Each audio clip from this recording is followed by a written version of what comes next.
Firma la casa ahora, mamá, o lo lamentarás. Mi hijo gritó antes de alzar su mano contra mí. El silencio que siguió fue más doloroso que el golpe, pero lo que hice después lo dejó sin palabras. Acompáñame en esta historia de traición y redención. ¿Dónde estás viéndonos? Soy Sofía Morales. Durante 30 años, enseñé a niños pequeños en la escuela primaria de San Isidro, aquí, en las afueras de Sevilla. Mi vida siempre ha girado alrededor de mi hogar. Esta casa de paredes blancas y tejados rojos, rodeada de naranjos que mi esposo, Javier, plantó con sus propias manos. Cada mañana, el aroma de los azahares llena el aire. Es como si Javier aún estuviera aquí, cuidándonos. Pero esta casa, y este refugio, se convirtió en el centro de una tormenta que nunca vi venir. Mis manos, ahora marcadas por los años, aún recuerdan cómo preparar una paella perfecta para las reuniones familiares, cómo medir cada ingrediente con cuidado, como si cocinar fuera una forma de amor. Y lo era. Todo lo que hice fue por amor. Por mi hijo, Mateo. Por mi nieta, Lucía. Pero el amor, a veces, ciega. Y lo que creía que era protección, resultó ser una cadena que me ataba.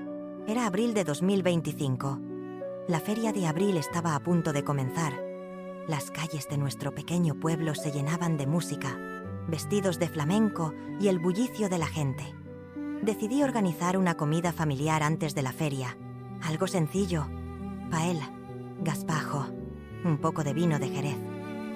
Quería que mi casa se llenara de risas, como en los viejos tiempos. Lucía llegó temprano, con su sonrisa brillante y un abrazo que siempre me hacía sentir que aún había esperanza. Mi nieta, de 17 años, es mi orgullo. Sus ojos, tan parecidos a los de Javier, siempre me recuerdan por qué lucho. Mateo y su esposa, Carmen, llegaron más tarde. Sus sonrisas eran tensas, como si estuvieran cumpliendo una obligación. Carmen, siempre con su teléfono, tomando fotos para sus redes sociales. Mateo, con esa mirada impaciente que había aprendido a reconocer. Mientras servía el gazpacho, Mateo se acercó a mí en la cocina. «Mamá, esta casa es demasiado grande para ti sola». Su voz era suave, pero había algo en sus ojos. Algo frío. ¿Deberías pensar en el futuro? En nosotros. No era la primera vez que lo decía.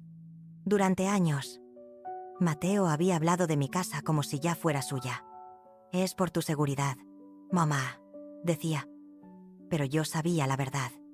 Lo veía en la forma en que Carmen miraba mis muebles antiguos, como si ya estuviera planeando cambiarlos por algo más moderno. Lo sentía en las preguntas constantes sobre mis ahorros, sobre la escritura de la casa. Antes de continuar, dime, ¿desde dónde nos estás viendo? Quiero imaginarte ahí, quizás con una taza de café, escuchando esta historia que aún me duele contar. Volvamos a esos días. Durante 30 años, ahorré cada céntimo que pude. Mi salario de maestra nunca fue mucho, pero lo guardaba en una vieja lata de té, escondida detrás de los libros de recetas en la cocina. Para los tiempos difíciles, me decía. Y los tiempos difíciles llegaron cuando Javier murió. Mateo tenía solo 12 años. Lo vi crecer demasiado rápido, asumiendo responsabilidades que no le correspondían. Tal vez por eso nunca dejé de ayudarlo. Pagaba su hipoteca en silencio. Cubría las colegiaturas de Lucía. Daba préstamos que nunca me devolvía. Cada cheque que firmaba era un acto de amor, pero también de miedo. Miedo de que Mateo se alejara, como había hecho con tantas otras cosas. Sus visitas se hicieron menos frecuentes. Las llamadas, más breves. Y cuando hablaba de esta casa, la llamaba nuestra casa, como si yo ya no perteneciera aquí. Una mañana, mientras preparaba la comida para la feria, Lucía vino a ayudarme. Estaba cortando tomates, con esa concentración que siempre me hacía sonreír. De repente, levantó la vista. «Abuela, ¿has visto los papeles del banco que papá guarda en su escritorio?» Su voz temblaba. «Hay uno con tu firma, pero no parece tuya». Mi corazón dio un vuelco. «¿Qué quieres decir, cariño?» Lucía dudó, como si temiera decir más. Es solo que... papá siempre está hablando de dinero. Y de esta casa. Creo que está planeando algo. No quise creerlo. No en ese momento. Pero sus palabras se quedaron conmigo, como una semilla plantada en tierra fértil. Esa noche, mientras los naranjos susurraban con la brisa, revisé mis propios documentos. La escritura de la casa. Los estados de cuenta. Todo estaba en orden. Pero la duda ya estaba ahí. La feria llegó. Y con ella, la comida familiar. La mesa estaba llena de colores. El amarillo de la paella, el rojo del gazpacho, el brillo de las copas de vino. Isabel, mi vecina y vieja amiga, trajo sus famosos churros. Por un momento, todo parecía perfecto. Pero entonces, Mateo se acercó de nuevo. Mamá, después de la feria, tenemos que hablar. Sobre la casa, es importante. Intenté cambiar de tema. Mateo, disfruta la comida. Hablaremos después.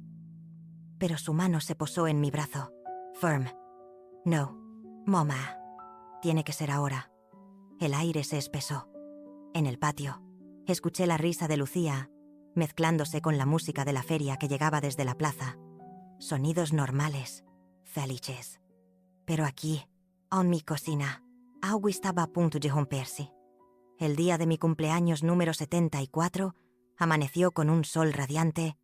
Los naranjos en el jardín parecían brillar, como si supieran que era un día especial. Horní un pastel de chocolate con crema de almendra, el favorito de Mateo.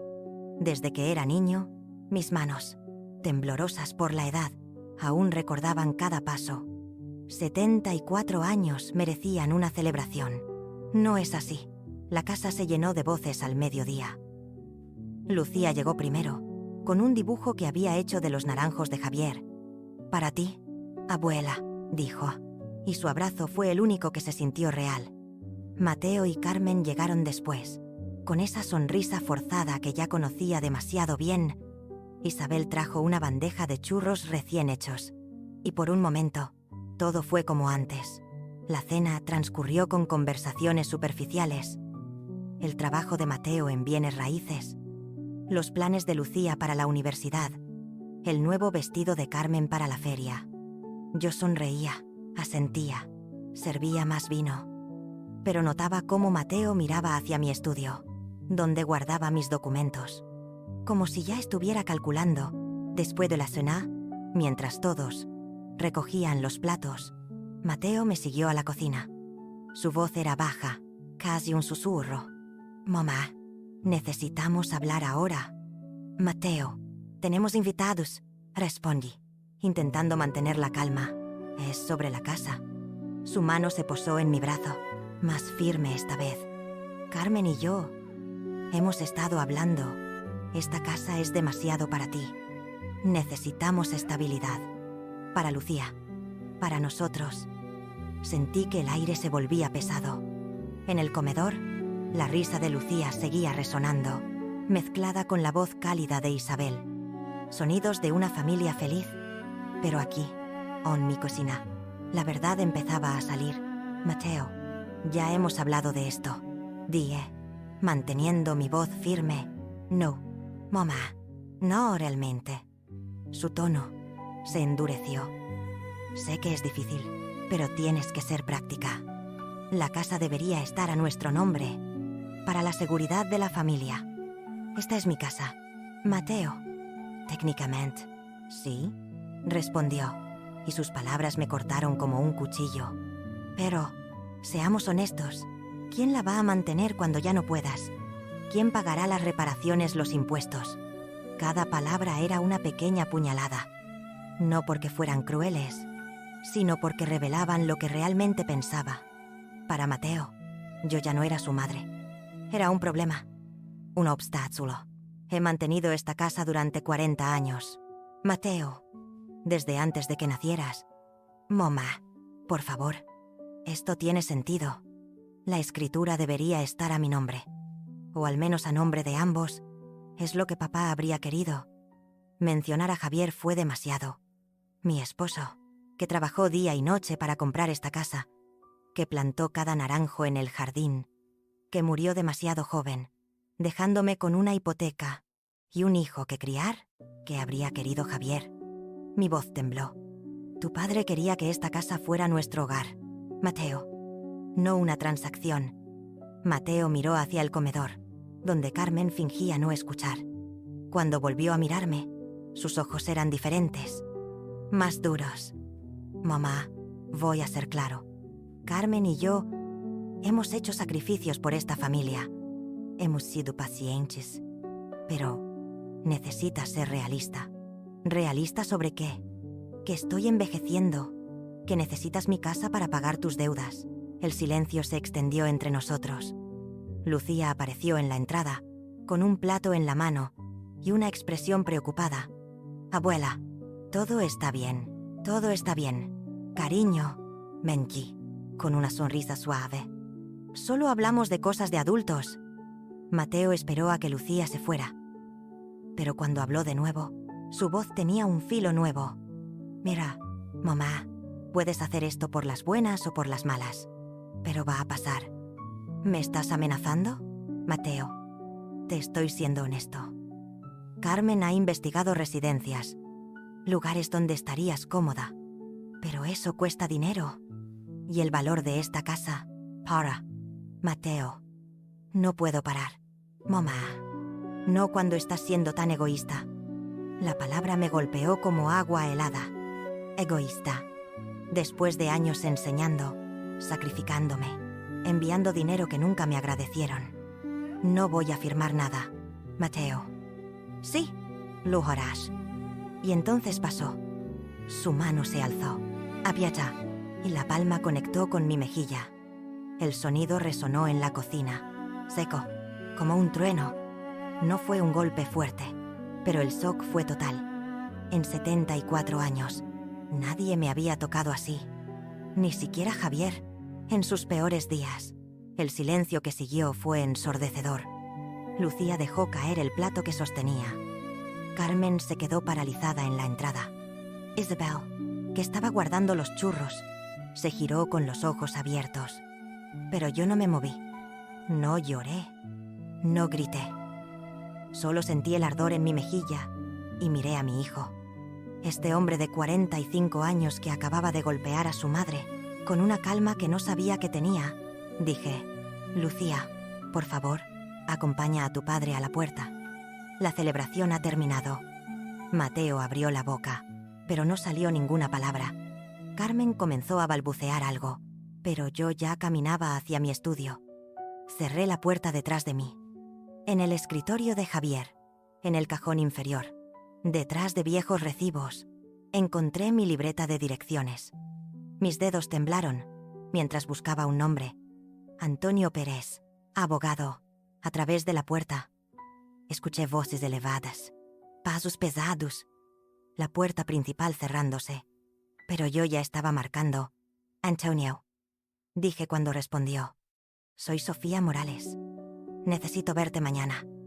El teléfono quedó en silencio después de colgar, pero las palabras de Antonio resonaban. Te encontraré a las 9. Sofía, me alegra que hayas llamado. Me senté en el escritorio de Javier hasta la medianoche, frente a mí. Documentos esparcidos. La escritura de la casa. Estados de cuenta. Cada transferencia a Mateo. 37.000 euros en 3 años. Casi la mitad de mis ahorros. El ardor en mi mejilla había desaparecido, pero el recuerdo seguía ahí. La sorpresa en los ojos de Lucía. El shock fingido de Carmen. Y Mateo, con la mano aún en el aire, como si no creyera lo que había hecho. Pero yo sí lo creía. Y esa era la parte más triste. Antes de seguir, suscríbete si esta historia te está tocando el corazón. Significa mucho para nosotros. Ahora, volvamos. Esa noche, Isabel vino a mi puerta. Sofía, cielo, dijo, con esa calidez que solo una amiga de décadas puede tener. ¿Estás bien? No estaba bien, pero no estaba sola. Le conté todo. El golpe, las presiones, la firma falsa que Lucía había encontrado. Isabel escuchó. asintiendo, con los ojos llenos de indignación. «He visto cómo Mateo te usa desde hace años», dijo. «Pero anoche, cuando vi tu rostro después de ese golpe, vi algo nuevo. Fuera». Sus palabras se quedaron conmigo. Mientras los naranjos susurraban en el jardín, supe que algo había cambiado. No solo en mi relación con Mateo, sino en mí. A las 8:30 de la mañana siguiente, ya estaba en el despacho de Antonio Pérez, en el centro de Sevilla. El lugar olía a libros antiguos y café fuerte, exactamente como lo recordaba de cuando Javier y yo hicimos nuestros testamentos hace tantos años. Antonio, con su cabello plateado y ojos agudos, se levantó al verme. «Sofía», dijo, tomando mis manos. «¿Estás bien? Sonabas alterada anoche». «Estoy bien, Antonio», respondí, «pero necesito tu ayuda». Nos sentamos en sillas de cuero frente a su escritorio. Mientras buscaba las palabras, recordé a Javier. Una vez, mientras plantábamos naranjos, me dijo Sofía, «Esta casa es nuestro legado. Nunca dejes que nadie te lo quite». Ese recuerdo me dio fuerza. «Antonio, necesito saber cuáles son mis derechos sobre mi casa. ¿Y cómo protegerme?» Sus cejas se alzaron. «¿Protegerte de qué?» Le conté todo. El golpe en mi cumpleaños, las presiones de Mateo, la firma falsa que Lucía encontró, las amenazas sobre residencias. Antonio escuchó sin interrumpir, tomando notas en un cuaderno. Cuando terminé, suspiró. «Sofía, primero, déjame ser claro. Tienes derecho absoluto sobre tu propiedad. La casa está a tu nombre. Sin copropietarios. Sin hipoteca. Mateo no tiene ningún derecho legal, a menos que tú se lo des».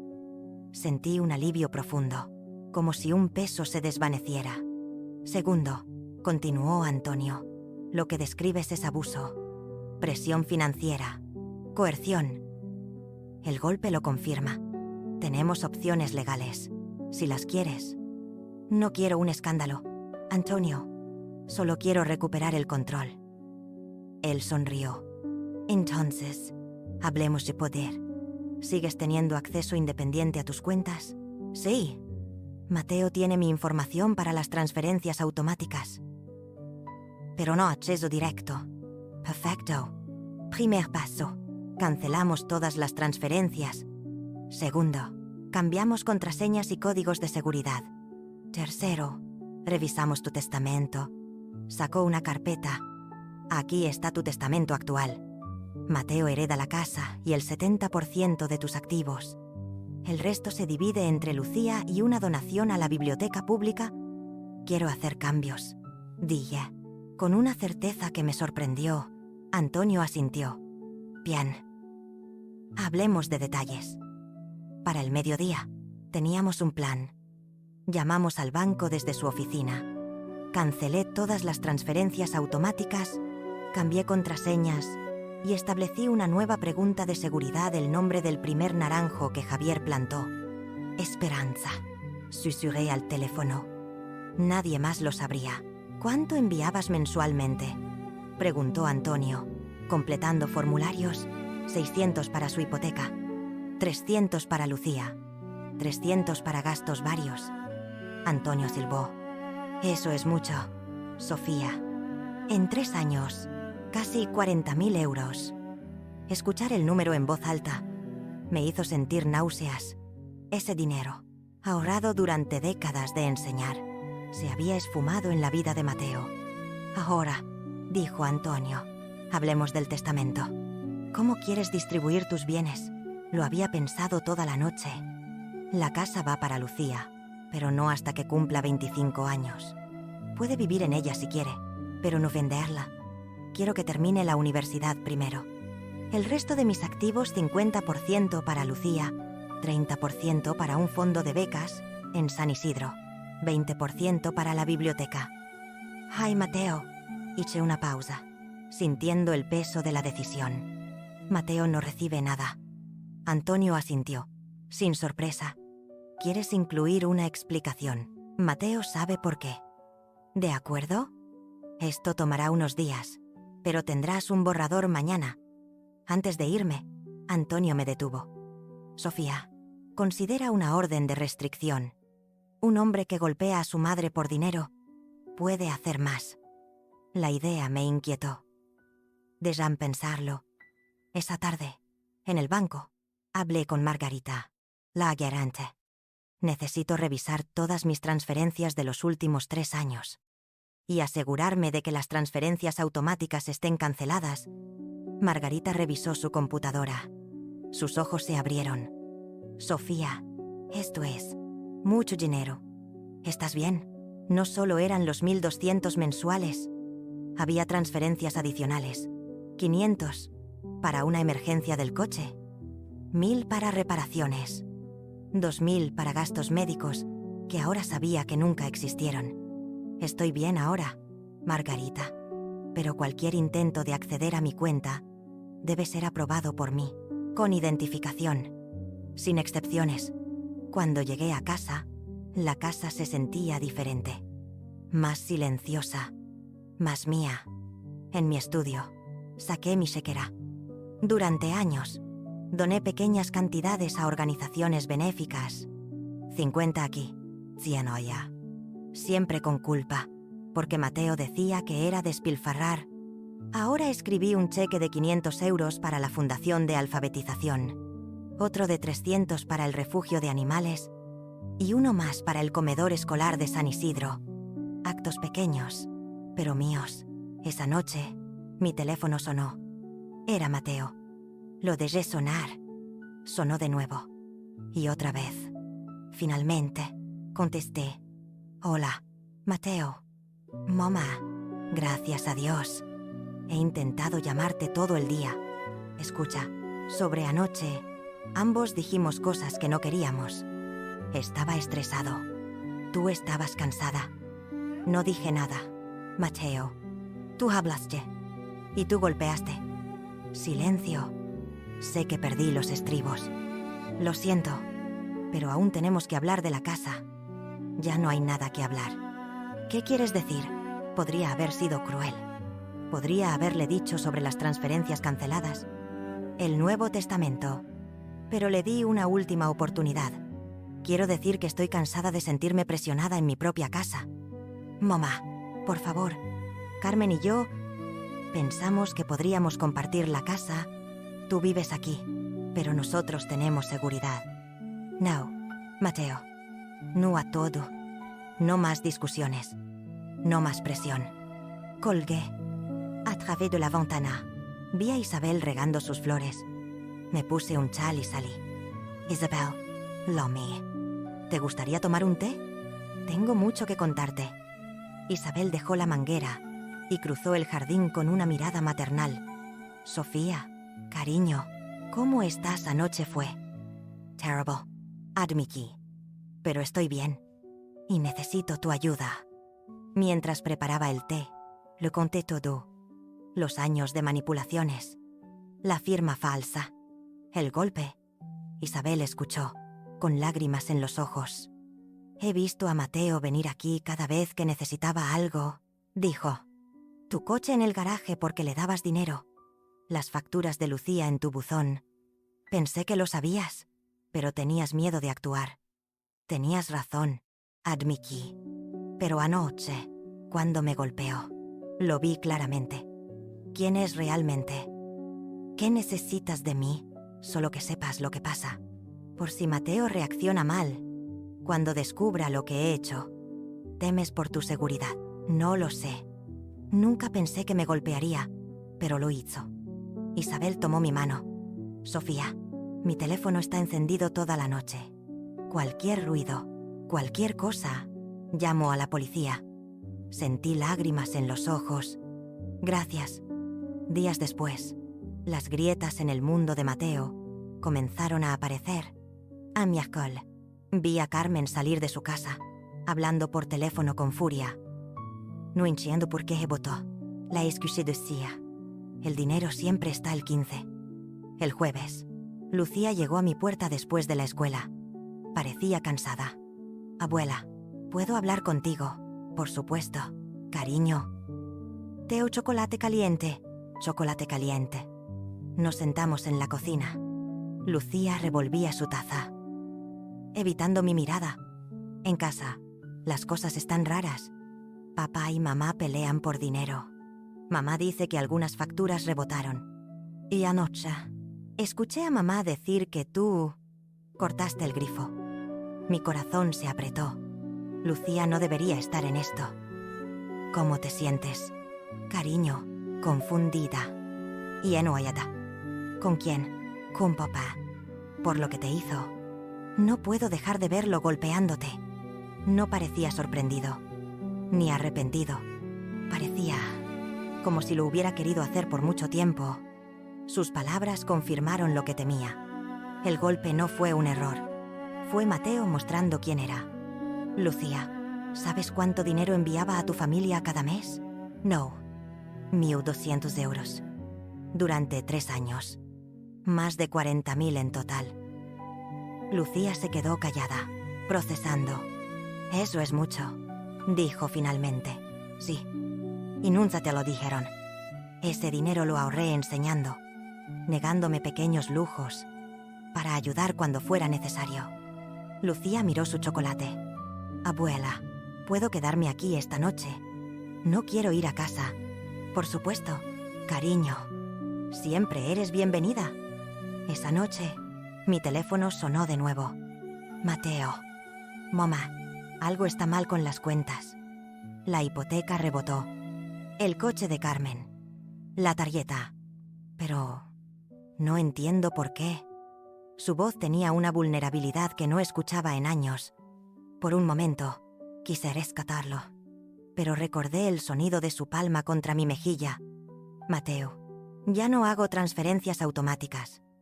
Silencio. ¿Qué quieres decir? He cancelado todas las transferencias a tu cuenta. ¿Pero por qué? Mamá, dependemos de ese dinero. Nuestro presupuesto está basado en mi dinero. Terminé. Sí, ya me di cuenta. No es así. Mamá, somos una familia. Las familias se ayudan. ¿Cuándo me ayudaste tú a mí? Mateo. ¿Pausa? Eso es diferente. Tú no necesitas ayuda. Necesitaba que no me golpearas en mi cocina. Pero eso no pasó. Mamá, lo siento. Fue un momento de estrés. No puedes castigar a toda la familia por mi error. No estoy castigando. Estoy protegiendo mis finanzas. ¿Protegerme de quién? Soy tu hijo. Eres el hijo que me golpeó porque no quise darte mi casa. Su voz se ahogó. Esto es ridículo. Maya tiene gastos universitarios. Tenemos deudas. ¿Con qué las pagaremos? Será mejor que lo descubras. Pude escuchar a Carmen de fondo, pidiéndole que se calmara. Pero Mateo estaba furioso. Si quieres jugar. Mamá, podemos jugar. Pero recuerda que Lucía está en el medio. Amenazas a tu propia hija. No amenazo. Solo digo que las acciones tienen consecuencias. Colgué.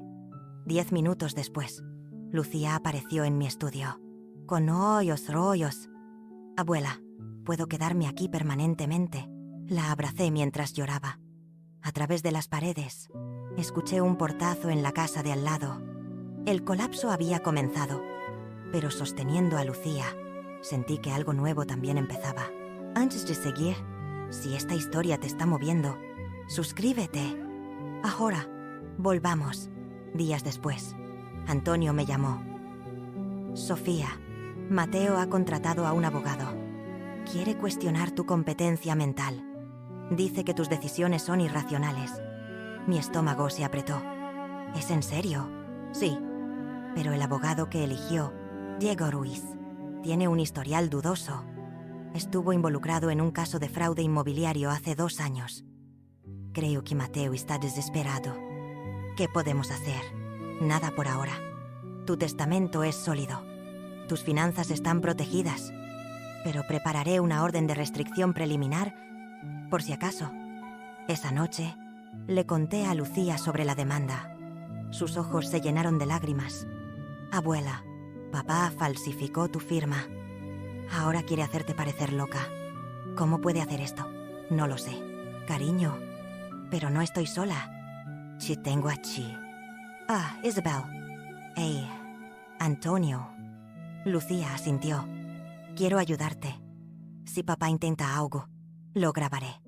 Como prueba. Su valentía me conmovió. Pero también me asustó. ¿En qué se había convertido mi familia? Una semana después, todo explotó. Era viernes por la mañana. Lucía y yo desayunábamos en la cocina cuando escuchamos la puerta principal abrirse. No un golpe. No un timbre. Solo el crujido de la madera. Me había olvidado de cerrar con llave después de recoger el periódico. Sofía, necesitamos hablar ahora. La voz de Mateo resonó en la sala. Lucía palideció. Quédate aquí, susurré. Pero ella negó con la cabeza. No te dejo sola. Entramos juntas. Mateo estaba en el centro de la sala, con los ojos inyectados en sangre, la ropa arrugada. ¿Cómo te atreves?, gritó. ¿Cómo te atreves a llamar a la policía contra tu propio hijo? Baja la voz. Mateo. Y vete ahora. No me voy hasta que resolvamos esto. La policía vino a mi casa anoche. Frente a los vecinos, ¿sabes lo humillante que fue? Tan humillante como ser abofeteada por tu hijo en tu cumpleaños. Eso fue diferente. Fue privado. Esto afecta mi reputación. Mi trabajo. Lucía se acercó a mí. Papá, cálmate. Mateo se giró hacia ella, furioso. Tú eres parte del problema. ¿Cómo puedes ponerte de su lado contra tu familia? Ella también es mi familia, dijo Lucía, con voz firme. No de la misma manera. Nosotros somos tu familia real. Ella es solo. Solo que interrumpí, sintiendo una calma extraña. La mujer que pagó tu hipoteca 3 años, que cubrió la universidad de Lucía, que te rescató de cada error financiero, Mateo me miró. Y por un momento, creí que volvería a golpearme. Pero entonces, Lucía levantó su teléfono. Estoy grabando. Papá. ¿Para eso? Gruñó. No. Dije. Sigue grabando. Lucía. Mateo dio un paso hacia ella, pero me interpuse. No toques a mi nieta. Es mi hija. Es una joven que eligió no vivir con violencia. No soy violento. Tú me empujaste a esto. Las palabras salieron antes de que pudiera detenerlas. Y en su rostro, vi el momento en que supo que se había delatado. Culparme por su violencia era admitir que fue violento. Vete, Mateo. No me voy hasta que firmemos papeles. Hablé con un abogado. Puedo cuestionar tu competencia mental. Lucía dejó escapar un grito ahogado. Caminé a mi estudio y regresé con una carpeta. La puse en la mesa. Mateo, esto es la escritura de la casa. Muestra que Javier y yo la compramos en 1983. Está pagada. A mi nombre. Soki más papeles. Esto es mi testamento original, donde tú heredabas todo. Y esto es el nuevo, donde Lucía hereda la casa a los 25 años. Tú no recibes nada. Mateo miró los documentos. Mudo. Y esto, continué, es un registro de cada transferencia que te hice. 40.000 euros en 3 años. Dinero que ahorré enseñando. Saqué el último papel. Y esto es una orden de restricción. Entra en efecto hoy. No puedes acercarte a esta casa. No puedes contactarme. No puedes tocar mis cuentas. Mateo miró el documento como si fuera veneno. No puedes hacer esto. Ya lo hice. Soy tu hijo. Eres un hombre que golpeó a su madre porque quería su dinero, que falsificó su firma, que ahora amenaza su cordura. Lucía, llorando, habló. Papá, la familia no golpea, no amenaza, no extorsiona. Durante años vi cómo tratabas a la abuela, como si su casa fuera tuya, como si ella ya no importara. Mateo la miró, y por un instante vi al niño que fue, confundido, herido. Lucía, ven a casa. Podemos resolver esto. Papá, dijo ella, con voz madura. La familia no se resuelve a golpes. Mateo caminó a la puerta. Se detuvo. Esto no termina aquí. Mamá. Sí, Mateo, dije, calma. Termina aquí. Después de que se fue, Lucía y yo nos quedamos en silencio. A través de la ventana, vi a Isabel mirando preocupada desde su jardín. Abuela, dijo Lucía, hice lo correcto, quedándome contigo. Cariño, elegiste la dignidad, el respeto, el amor verdadero. Esa tarde, Antonio llegó con la orden de restricción firmada. Sofía, ¿cómo te sientes? Libre, dije. Asustada, pero más libre que asustada. Él sonrió. Eso, Sofía, es el coraje. 3 meses después, desperté en mi cama, en mi casa, sin el peso de la ansiedad que me había aplastado durante años. Por primera vez, no me pregunté qué crisis de Mateo tendría que resolver. Desde la cocina, escuché a Lucía preparando café.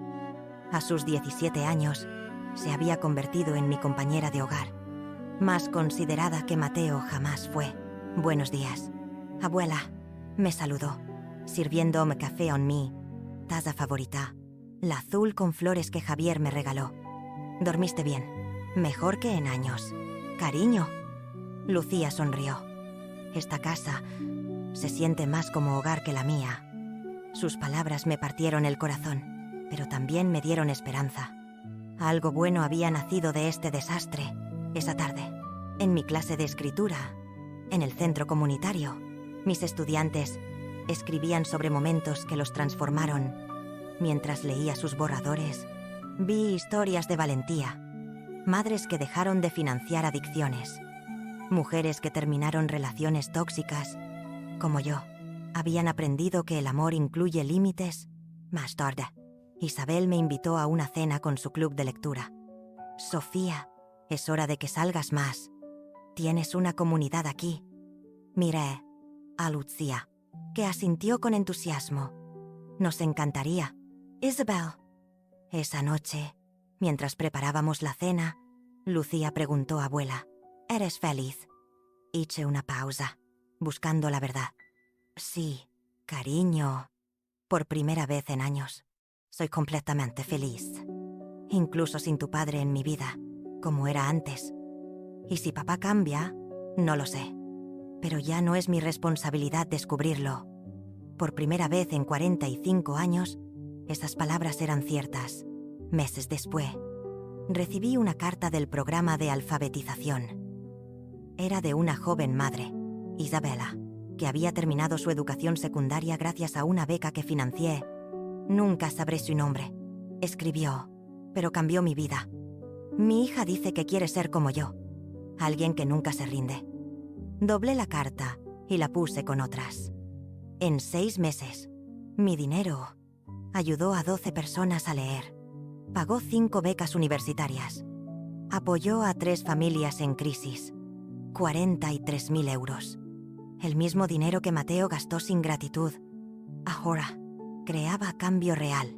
Esa noche, regando los naranjos de Javier, Lucía llegó de la biblioteca. Abuela, ¿sabes qué decidí sobre el cumpleaños de mamá? Que, cariño, iré, pero solo 1 hora. Y solo si vienes a recogerme si algo sale mal. Por supuesto. Y sobre la reunión con papá, escucharé lo que diga, pero no prometo nada. Sonreí. Eso suena a sabiduría. Mientras los naranjos brillaban bajo la luna, miré mi casa, mi hogar. El golpe que rompió el silencio no fue el final. Fue el comienzo. De una vida en mis términos. De relaciones basadas en respeto. De una generosidad que fluía desde la abundancia, no del miedo. En mi mesita de noche, puse 2 fotos. Una de Javier y yo, jóvenes, el día que compramos esta casa. Y otra de Lucía y yo, en el jardín, tomada por Isabel. 2 generaciones de mujeres que encontraron su fuerza, una casa que volvió a ser hogar. El silencio ya no me asusta. Lo elegí. Y en esa elección, encontré mi voz.